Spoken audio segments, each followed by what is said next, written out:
When this Jamaican reggae singer stepped onto the Voice stage back in 2013, she didn't just sing, she shut the whole place down with a performance so smooth all four coaches spun around in seconds. Nobody saw it coming when she went on to break voting records and become the first foreign-born champ in the show's entire history. But there's a part of her journey the cameras never caught. The breakup that nearly crushed her career had her wondering if she should even keep making music, and the quiet battles behind the scenes had her questioning everything she thought she knew about her future in the industry. Born Tessanne Chin on September 20th, 1985 in Kingston, Jamaica, she wasn't just raised around music, she was raised inside it. Her dad, Richard Chin, was out there smashing drums for a band called the Carnations, while her mom, Tessanne Chin, held it down with powerful vocals and a trumpet that could light up a whole room. The Chin family home even had its own recording studio, turning their space into a non-stop creative zone where talent was built every single day. Tessanne wasn't the only star rising in this musical dynasty, not even close. She's the younger sister of Tessanne Chin, a singer who would soon become a major name in Jamaican music, making the Chin household feel like a training ground for talent. With 4 siblings in total, Tessanne and Tammy were the youngest of the crew, growing up in a world overflowing with rhythm, melody, and non-stop performing energy.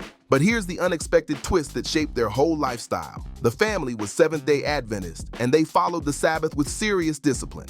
From Friday evening to Saturday sundown, everything shut down. No TV, no performances, no Little People shows on Friday or Saturday nights, nothing but radio, creativity, imagination, and bonding. It was a whole different pace, and it made their home feel like its own universe. At just 6 years old, Tessanne joined Kathy Levy's Little People and Teen Players Club, one of Jamaica's top performing art schools, and that place became her first real stage. Her mother and her vocal coach, Leslie Wright, shaped her voice with patience and skill, helping her grow stronger day by day. But everything shifted in a major way when Tessanne hit 12 and her childhood took a dramatic turn that nobody saw coming. When the Chin family packed up and moved to England, everything changed fast. Tessanne Chin's mother was British, so the family had ties across the Atlantic. But for young Tessanne, dropping into a mostly white neighborhood hit like serious culture shock. She even had to fill out school forms asking if she was Asian, black, or white, and she ended up checking other, not even knowing where she fit in.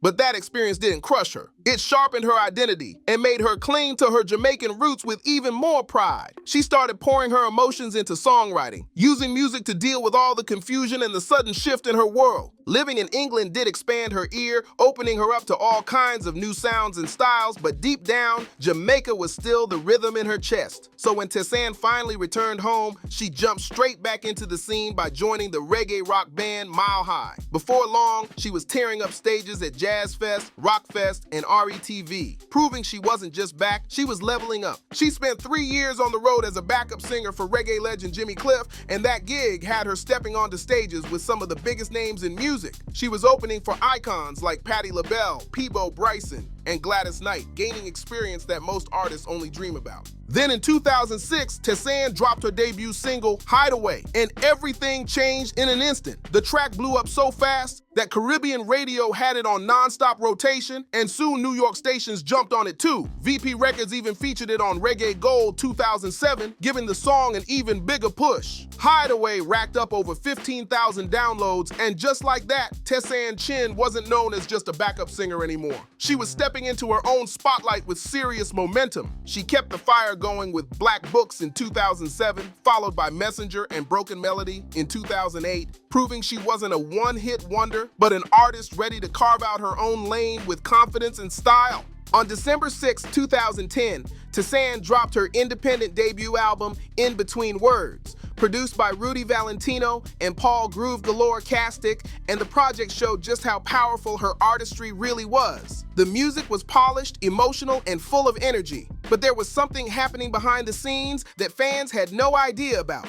Here's where the first hidden truth steps in. Even with all that success building around her, Tessanne was dealing with a heavy personal struggle. She had married broadcaster Michael Anthony Cuff Jr. in 2011, but the pressure of the music grind, the expectations, and the non-stop hustle were quietly pulling at their relationship. Cracks started forming, and the stress of balancing her career with her personal life hit harder than she ever expected. Then, in September 2013, reggae superstar Shaggy stepped into the picture with a game-changing offer that flipped her entire world. He encouraged Tessanne to audition for Season 5 of The Voice, a move that could shift everything for her future. On September 24, 2013, during the blind auditions, Tessanne hit the stage and performed Pink's Try. And within seconds, the coaches were reacting with pure shock and excitement. Adam Levine slammed his button first, then CeeLo Green hit his, Christina Aguilera followed, and finally Blake Shelton turned around. All 4 coaches wanted her with zero hesitation. It was the type of moment most artists only dream about, and suddenly everyone realized Tessanne wasn't just good, she was a whole force. And when she chose Adam Levine as her coach, that single move set her on the path to making show history. Week after week, Tessanne came back with performances that had audiences stunned and judges scrambling for words. When she sang Whitney Houston's I Have Nothing, it shot straight to #1 on iTunes, proving she had the power and control to take on a legendary song and still make it her own.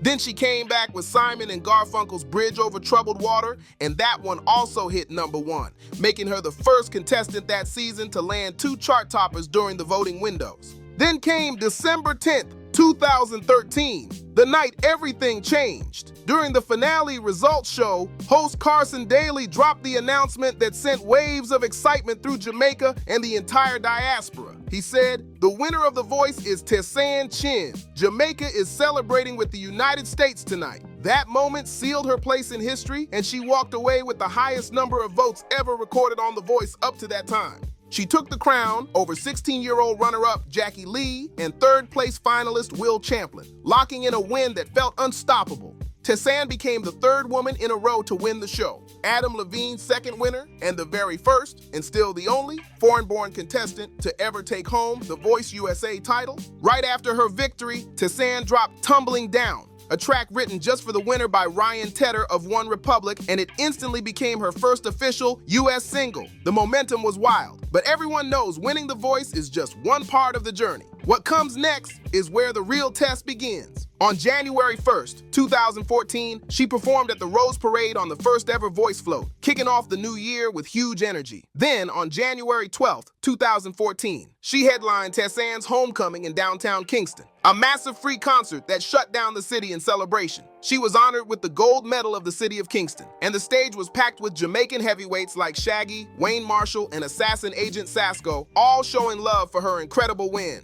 Caribbean Journal even crowned her 2013 Artist of the Year, proving her impact wasn't just local, it was global. She went on to headline the Voice Summer Tour 2014, rocking stages from June to August and showing fans across the U.S. that her talent hit just as hard live. She kept climbing with a powerful performance at the 2014 St. Lucie Jazz Festival, sharing the lineup with Maxwell, Barrington Levy, and Commodore, a serious mix of legends and heavy hitters. Then she jumped right into Reggae Sumfest, lighting up the stage with Sean Paul, Chronix, and Beanie Man, pulling massive energy from the crowd every time she stepped forward.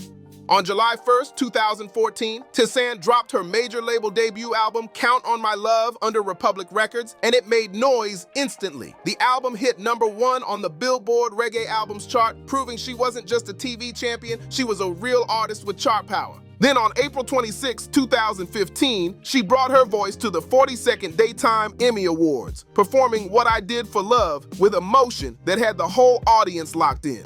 On May 24th, 2015, Tessanne stepped onto the stage at the National Memorial Day concert in Washington, D.C., delivering a powerful cover of Whitney Houston's I Will Always Love You, alongside Gloria Estefan, and the performance had the whole crowd locked in. But while everything looked polished and glamorous on the outside, her personal life was falling apart behind the scenes. In 2015, after 4 years of marriage, Tessanne and Michael Cuff quietly ended their relationship. And even though the breakup wasn't messy in public, the hurt was still heavy. She had even dedicated her voice performance of My Kind of Love to Michael during the competition, and now that chapter of her life had completely closed. After the divorce, Tessanne pulled back from the spotlight, and people started talking. Critics were whispering that she couldn't keep her momentum going after the show, and some fans wondered if she might become another reality show artist who fades out after the win. The pressure was intense, and she took time to rebuild herself away from the noise. But in 2019, everything changed in a whole new direction. Tessanne found love again with Brandon Crooks, and the two tied the knot quietly in June 2019. By September that same year, Tessanne announced she was expecting their first child, bringing a new spark of joy into her life. On February 1st, 2020, Tessanne and Brandon welcomed their daughter, Zaya Christine Crooks, weighing 7 pounds 15 ounces at Andrews Memorial Hospital in Kingston. And it marked a beautiful new chapter filled with healing, family, and fresh energy. Then on February 2nd, 2023, just one day after Zaya's 3rd birthday, Tessanne and Brandon welcomed their second daughter, Ayla Denise Crooks, coming in at 8 pounds, 6 ounces. Motherhood started reshaping Tessanne in ways she didn't expect, giving her a new sense of purpose and grounding that showed in everything she did. During a 2022 appearance at the Jamaica Rum Festival, her father, Richard Chin, stood backstage watching her perform. And he had tears rolling down his face. He said, "Watching my daughter on stage once again, it's like she's being born again." And the pride in his voice was unmistakable. Brandon Crooks, now working as Tessanne's videographer, stood close by and couldn't take his eyes off his wife for a second.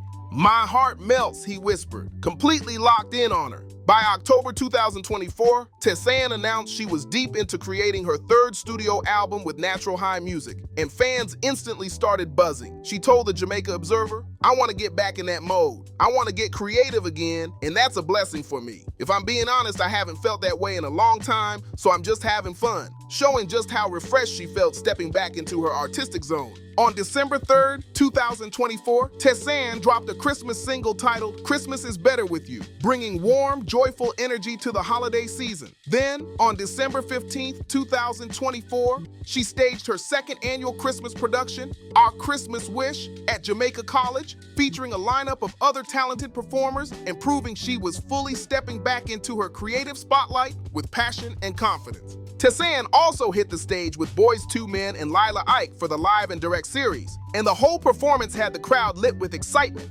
Today, Tessanne Chin's net worth sits around $1 million, earned through her albums, shows, tours, and all the major TV moments she's delivered over the years. She's now living in Jamaica with Brandon and their 2 daughters, balancing motherhood with her music grind. A balancing act her own mother once showed her how to handle with strength and grace. And here comes that second secret we mentioned earlier. After her divorce, Tessanne almost walked away from music for good. The same woman who made history on The Voice nearly stepped away from the dream that shaped her whole life. The pressure, the heartbreak, the emotional weight, it almost pushed her out of the spotlight completely. But her sister Tammy, her father Richard, and her mother Christine reminded her of something deep.